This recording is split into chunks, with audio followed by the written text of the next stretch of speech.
introduce for today. We're going to talk about some care for creation, and we've got two wonderful speakers who are about to blow you away. The first is Ed Hiestand, and he is from the Northern Illinois Conference, my home conference. And for several decades, he was the chair of the CUIR in Northern Illinois Conference, and has even been a representative to the World Methodist Council. And he was part of founding the Chicagoland Christians United for the Care of Creation. That's part of Ecumenism Metro Chicago, which he's been a part of since 1999. So Ed will speak first, but I will give a quick shout out to Cristian Krost, who is going to come right after him. She is policy coordinator at Faith in Place, and she's been there since 2015. And they organize houses of worship around smart energy programs. And she's in the Southern Illinois part of the country. And so she doing that. She's also the spouse of a United Methodist elder, and has been a part of this organized group for a little while. So welcome also to Christina. So with that, Ed, go right ahead. Okay. Thank you.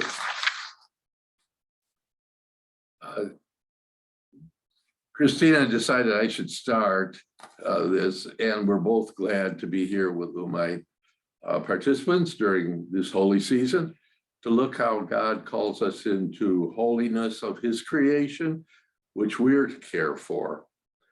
We pray that addressing the critical kairos of the earth will be the church's and humanity's priority.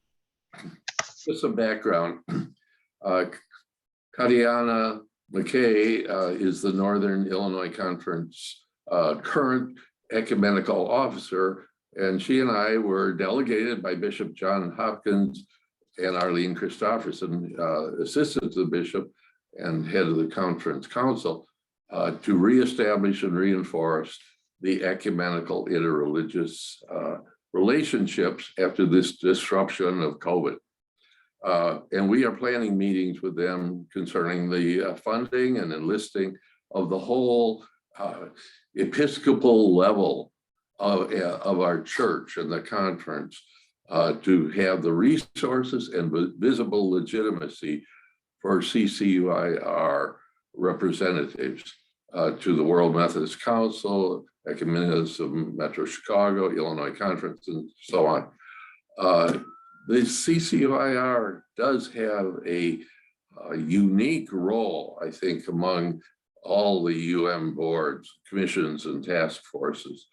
And that may sound familiar to you as you represent your current situation. But it's not just a COVID-caused problem. It's more critical now, but it was back in 1997 when General Secretary of the General Commission on Interreligious Concerns and Interfaith Concerns felt that we're particularly positioned to be able to speak about diversity, and that how do you get along with that? How do you dialogue with that? And that is exactly the situation we have now with the diversity around the care of creation. We presented a budget to for instance, to the Northern Illinois Conference, where we were saying that getting along with the World Methodist Council and the National Council of Churches, the World Council of Churches, Muslims, Jews, Baha'is, Ahmadiyya, relating to the end of racism in DC, religion and race, Pan-Methodism, all of this is all tied together and with the ecumenical care of creation. So you asked that begin with something about the big summit, COP26 in Glasgow, under the United Nations Framework Convention on Climate Change. We were especially glad to hear Bishop Sally Dick speak to the World Council of Churches about the summit about the care of creation, because we're all neighbors who meant to love each other. And as an Oak Parker, just outside of Chicago, I was pleased to learn that our local high school, Oak Park River Forest High School students went to Glasgow for the conference. And that news was written up in the Chicago Tribune, and it was then shared, or we shared it with the Oak Park community of congregations, Oak Park's Interfaith Green Network, the Northern Illinois Conference Eco Sustainability Task Group, and the community of congregations is planning to have them come and speak. So the main takeaways that you might take from my presentation is that the ecumenical interreligious viewpoint is uniquely vital in the global ministry of the church in these times of crisis, particularly in the care of creation. And the time is ripe. We know from the theological ferment among the Roman Catholic Pope Francis and the Orthodox Ecumenical Patriarch Bartholomew that this is a time when, because of the things we heard at that Glasgow conference, that we're at a point of no return.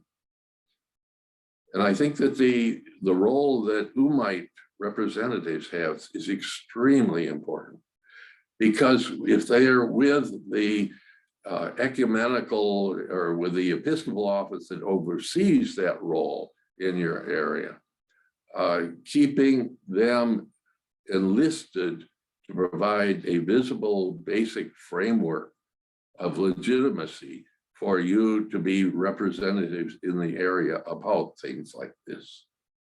And that task is enabled and resourced, and that viewpoint can be communicated and implemented because of local events that you sponsor, particularly with the other ecumenical interfaith groups, even the secular groups.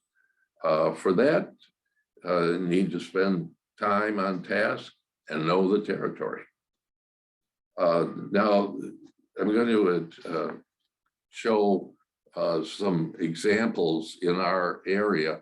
The first one in that relates to Cristian Krost, who will be presenting much more about that. So if we could have that screen up now for just a moment.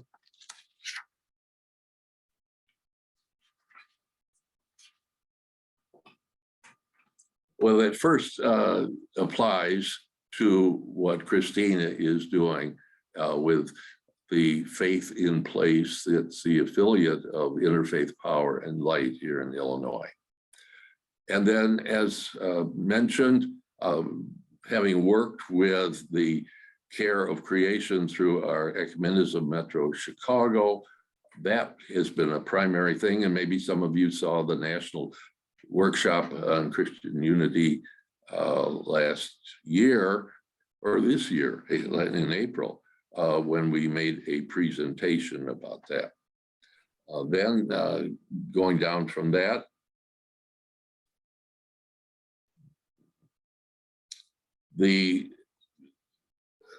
I mentioned that Sally Dick had presented some very good things on that. Keep going down. And then I mentioned the Oak Park aspect of that. I'm glad to see that we have so many resources. The United Methodist Board of Global Ministry, Church and Society, and the resolutions that were a part of the 2016 Book of Resolutions. But locally, it's important, and this is so good. Eco Sustainability Task Group of Northern Illinois Conference. And the persons who are on that are really working hard, and it's a valuable kind of thing to have. World Methodist Council has the emphasis on the climate justice for all. And then particularly around here, I'm very glad that we have relationships with the Garrett Evangelical Theological Seminary that has a special course that is going on with that. And we have good relationships with the professor who teaches the course and all of that department. In Oak Park, the Interfaith Green Network is extremely important, with Methodist churches, with Bishop Dick having made a presentation there, and 7 generations ahead working here. And among the different groups that get sponsored is a Earth Film Festival in Oak Park. So these are the kind of things that we think are so important. And that is going to be shared with you. You'll be able to get that from the UMEIT.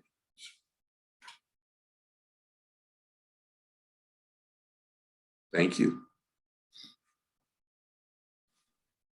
Okay, so my turn then? You want me to go? Okay. I have some slides to share. Let me throw those up real quick. All right. Here we go. All right, you're seeing the wrong thing, aren't you? It's fine. Got 2 screens going. There we go. Okay. So hi, I'm Cristian Krost. I'm the policy coordinator at Faith and Place, which is the Illinois affiliate of Interfaith Power and Light, as Edgar said. I also work at the Action Fund. So Faith and Place is a 501c3, and Action Fund is a 501c4, where we're able to do some direct lobbying, more so than a C3 can do. And my contact information is there if you have any questions, but I'll mention that Interfaith Power and Light has many chapters throughout the United States.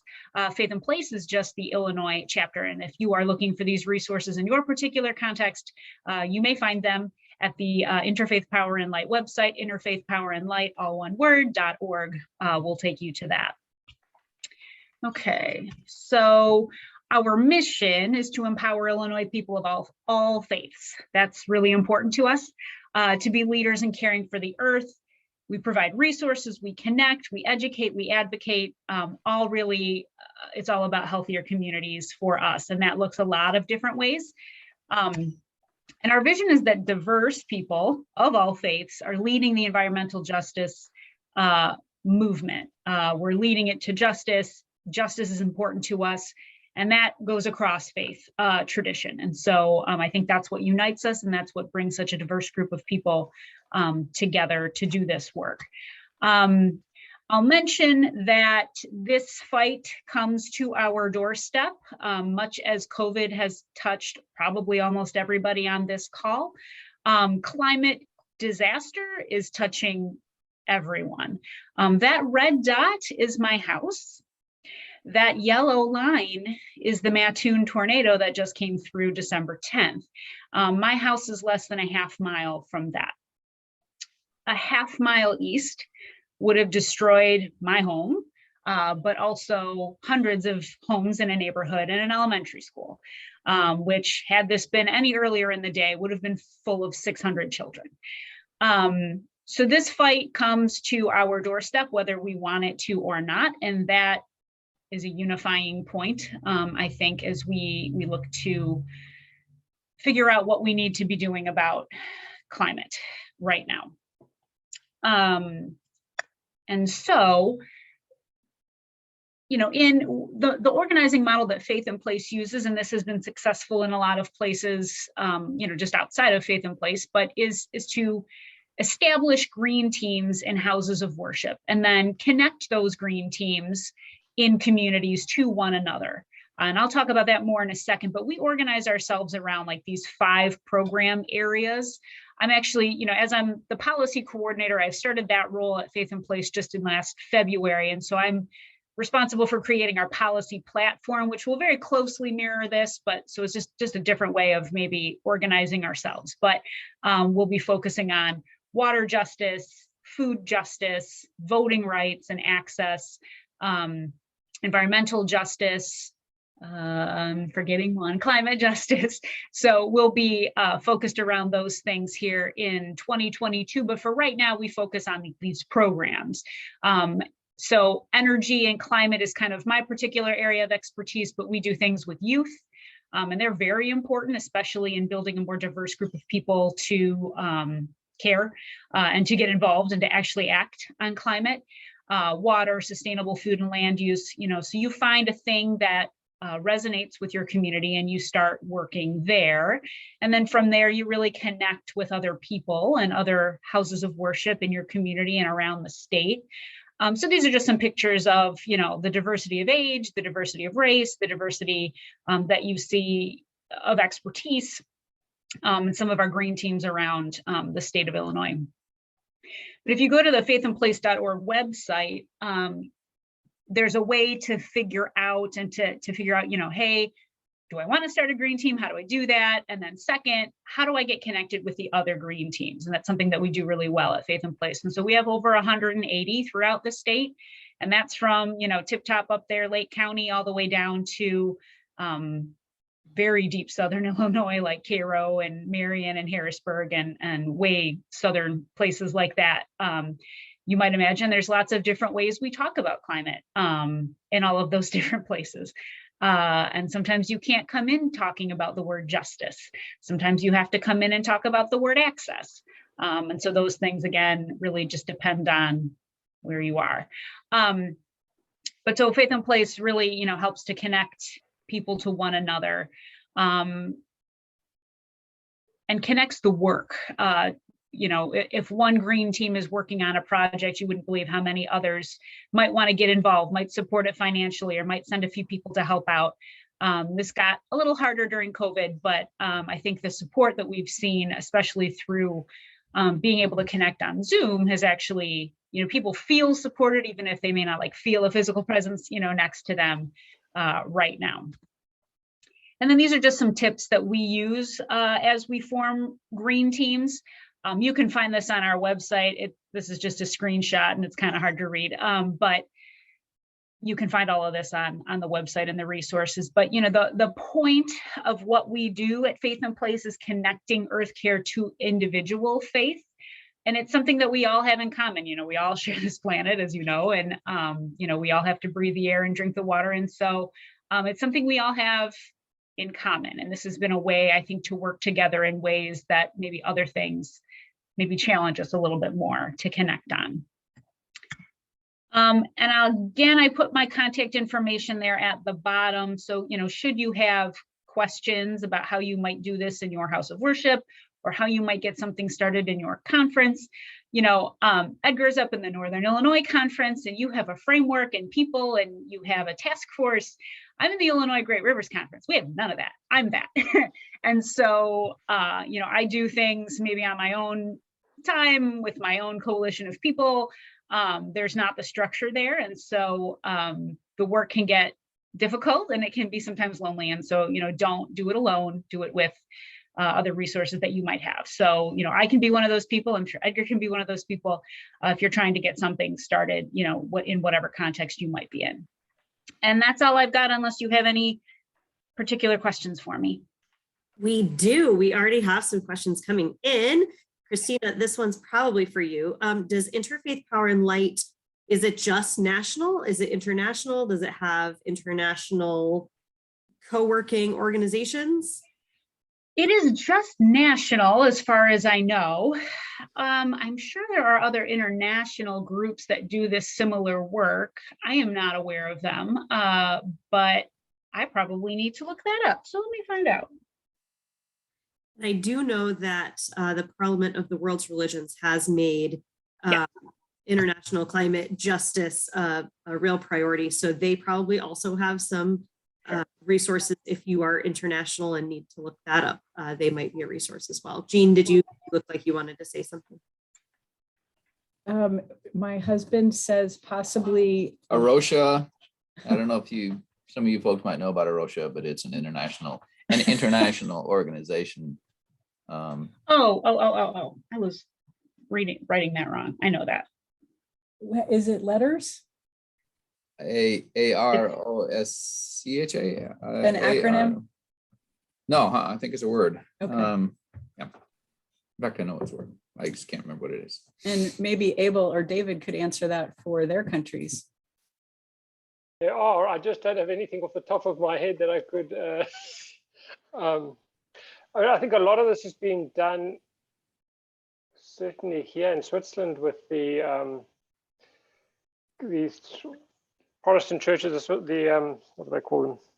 Swiss Federation of Protestant Churches, and then also the European Council of Churches, the European what is it called? European. It's not European Council of Churches, but I can't think of the name now. Sorry, my mind's going blank. I had a booster vaccination yesterday, and my brain is still a little bit buzzed. I mean, the World Council of Churches obviously is doing a huge a lot of stuff that you can find there. Sure. Program on religion, justice, peace, and the integrity of creation, and many other things. Yeah. Yeah, I think denominationally, there are organizations in almost every Christian denomination I know, in a lot of the, non-Christian, organizations, unfortunately that silos us even further, I think. So there is work happening everywhere, but it's often kind of pertaining to one's own group.